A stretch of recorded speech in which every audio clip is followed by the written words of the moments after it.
Throughout the years of this century, the police of the city have earned a proud reputation.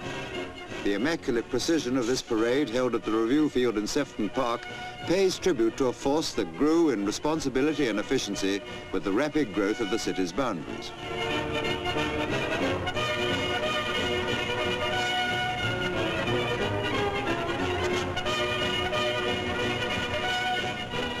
How many of us remember the sleeper coaches? Another idea that never really caught on. The luxurious coaches are really an attempt to attract passengers for the road transport undertakings that were for a time making quite a serious impact on the railway's monopoly for the carrying of goods and passengers. Ideas, serious and otherwise. And these were days too of new and changing records on land, sea and air. Although, to be honest, goodness knows what record was at stake when Dr. Bell and Mr. Lenny set off from Liverpool to cycle their way around the world. It might seem odd now, but it appeared to be a good idea at the time. Another pleasant memory was the unveiling in 1928 of a replica of the Peter Pan statue in Kensington Gardens, for which the children of Liverpool will always remember the kindness of the late George Audley.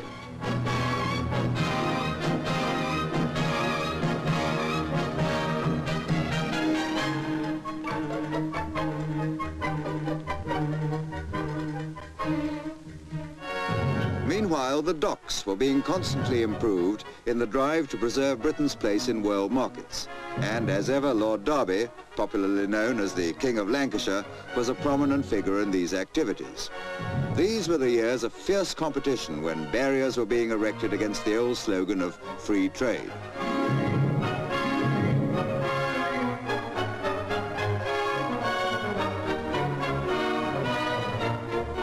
And if the docks were being improved, so were the roads which fed into them and veined the city. Long-distance haulage could not function over roads that had been built for horse transport. This was the opening of only a section of a new arterial road by a Lord Mayor who'd forced himself out of a sickbed to attend.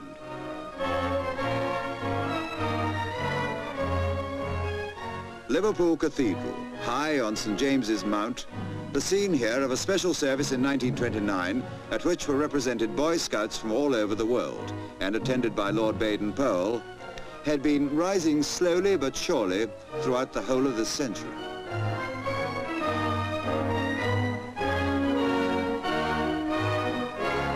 The foundation stone had been laid by King Edward VII in the year 1904, and building continued uninterrupted throughout the First World War.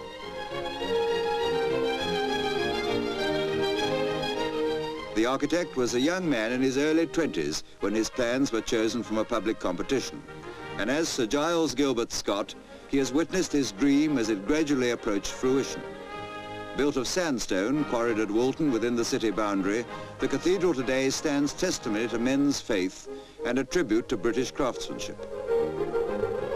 On the 5th of June 1933, the hottest day of a very hot summer, the foundation stone of the new Roman Catholic Cathedral was laid and blessed by the Archbishop of Liverpool before a congregation of 40,000. The address was given by His Eminence Cardinal McCrory, Papal Legate. Work on this lovely cathedral was interrupted by the war, but has since recommenced on a modified plan.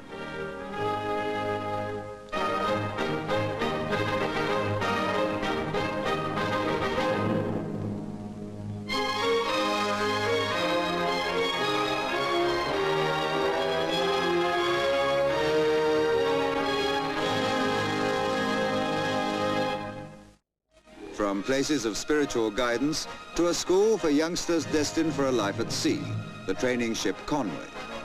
And one of the highlights of this course was a visit by the Prince of Wales, now the Duke of Windsor.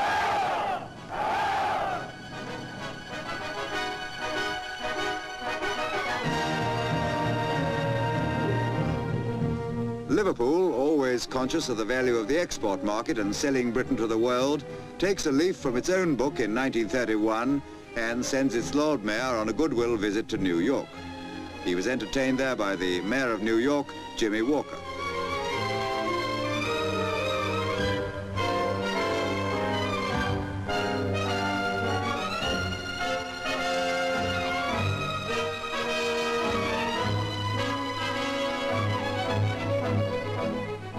Other distinguished visitors this time to Liverpool were the Duke and Duchess of York, later to become King George VI and Queen Elizabeth. In 1932, they opened a £150,000 hospital for women. Only a few years before, they'd opened the York House Boys Club, part of the university settlement. The university had been granted its charter in 1903 and already had a fine record.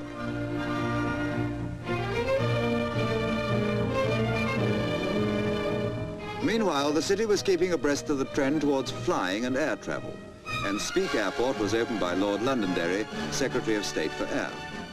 30,000 people turned up to watch the ceremony, but it was estimated that there were even larger numbers on the roads leading to the airport.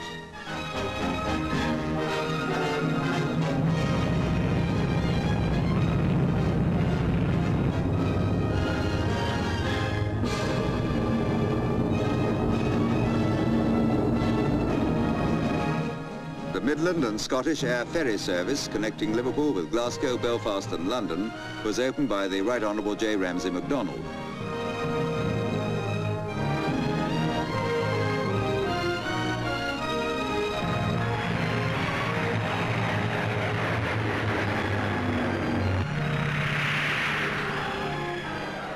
In 1933, Everton won the FA Cup, an historic occasion in more ways than one, because it was the first time players were numbered, and the last time they were numbered from 1 to 22. At Wembley, the Toffees, led by the great Dixie Dean, overwhelmed Manchester City by 3-0.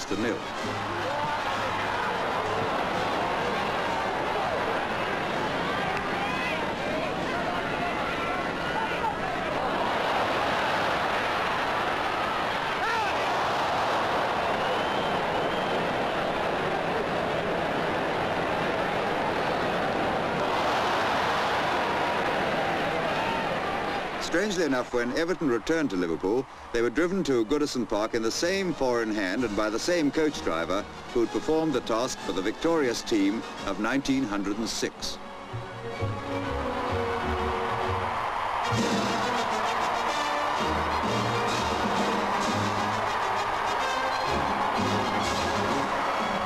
A face soccer fans will never forget, perhaps the greatest centre-forward of our time, Dixie Dean.